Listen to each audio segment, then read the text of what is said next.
Okay, let's dive into this. Welcome to The Explainer. Today we're taking a concept that's usually, completely reserved for those fancy high-rise boardrooms, startup incubators, maybe Silicon Valley, and we're dropping it right smack into the middle of the classroom. We're unpacking this really powerful, honestly transformative idea, cultivating the student entrepreneur. It's all about how we can completely reframe the entire educational journey. But right off the bat, we've got to ask ourselves, can a school student actually be an entrepreneur?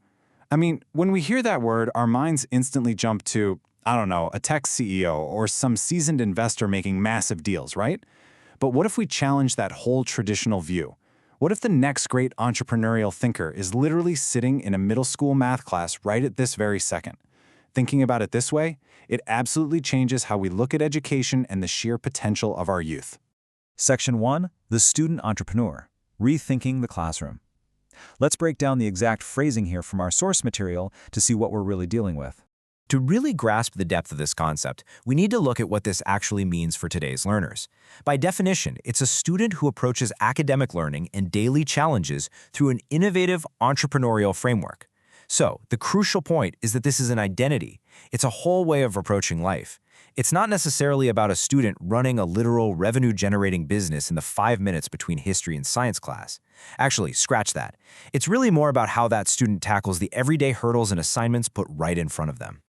Put simply, it's about the mindset, not the business plan. Because let's be entirely honest here, most 7th graders do not need venture capital funding just to survive middle school. They definitely don't need pitch decks for their lunch money. What they do need, though, is a framework to handle completely unexpected challenges, to, pivot when a science project totally fails, and to actually see opportunities where everyone else just sees a really, really difficult homework assignment. Moving on to Section 2, Defining the Entrepreneurial Mindset. Mindset versus skill set. Let's really unpack the why and look at the specific type of thinking these students need. Now that we know exactly who we're talking about, let's define this mindset. Our source defines it as an internal cognitive approach focused on recognizing opportunities, problem solving, and adaptability within a school environment. Think of the student as the hero of their own story. Finally crossing the threshold, they're stepping out of that boring old role of a passive standard test taker, and they're evolving into an active, highly innovative thinker who's actively shaping their very own educational destiny.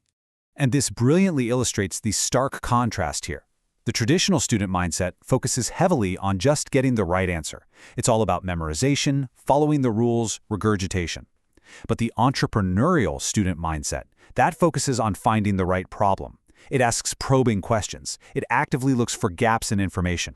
An entrepreneurial student doesn't just want to pass the test. They want to figure out why the test matters in the first place and how they can actually apply that knowledge in the real world.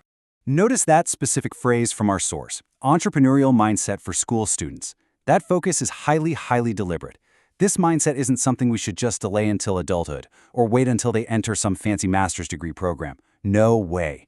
It is absolutely essential for young people right now as they prepare to face an incredibly unpredictable, rapidly changing future economy. So why prioritize mindset over skill set? Well, the logic here is actually incredibly compelling. Think about technology for a second. Specific technical skills, they can become completely outdated in just a few short years. Coding languages change, software evolves constantly. But the underlying entrepreneurial mindset, that innate ability to adapt, to continuously learn, to critically problem solve, that provides a permanent, future-proof foundation for a student, honestly, no matter what industry or career they eventually end up in. Section 3, Cultivating the Mindset, Growth, and Development. Now we're shifting to the how, specifically looking at that really active agricultural verb used in our source text, cultivating. We've talked about the what and the why, but how do we do it? Well, cultivation implies an active, ongoing process of growth. And this is a crucial thematic reminder for parents, for educators, for mentors. An entrepreneurial mindset isn't some textbook you just hand to a student and expect them to instantly absorb overnight. It is a highly organic process. It has to be carefully planted in the right environment and consistently watered, exactly like a tiny seed in a garden. It takes immense patience and deliberate daily effort. Let's move to and see how this builds across developmental stages. Step 1 is planting the seed of curiosity, actively encouraging students to ask why instead of just accepting things exactly as they are. Step 2 is nurturing with challenges, allowing them to struggle safely with difficult concepts so they can actually learn from failure and build real resilience. And then Step 3 is harvesting independent thought, That's the beautiful moment when the student begins to generate their own completely unique solutions and ideas without any prompting whatsoever. That is exactly how a school student develops this mindset over time. So bringing this all together, empowering the school student with this mindset is ultimately about future-proofing our youth. And why does this matter to us?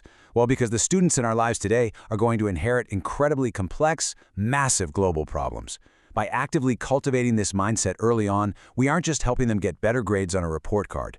We are fundamentally equipping them with the mental resilience and the innovative spirit they're going to desperately need to navigate, survive, and honestly, to lead in tomorrow's world. Which leads us to our final thought. The concept is beautifully clear, but the actual application, that is totally up to us. So how will you cultivate the entrepreneurial mindset in the school students in your life? Are you going to encourage that next big, maybe slightly annoying why question at the dinner table? Will you let them struggle just a bit longer with a problem so they can actually experience the pure joy of finding their own solution? Take this framework, apply it, and watch as the students around you transform into true innovators. Thanks for diving into this explainer with me, and I'll catch you on the next one.